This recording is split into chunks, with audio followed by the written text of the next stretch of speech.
അയ്യോ ഇത് ടൗണിൽ പോയിട്ട് മനസ്സിലാക്കാം ഇപ്പൊ നമ്മൾ പോലെ അച്ഛനും മടിയാണ് നമുക്ക് ടൗണിൽ പോകുമ്പോൾ പോയിട്ട്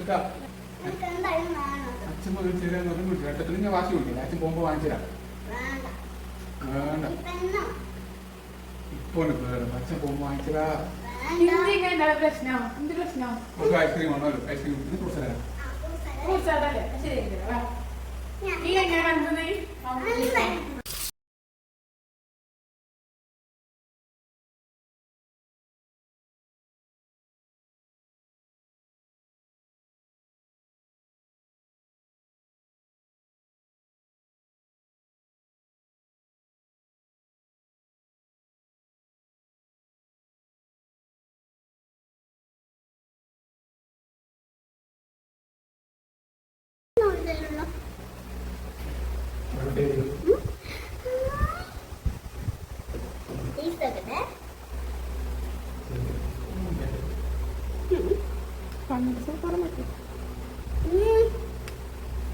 ഇതിലും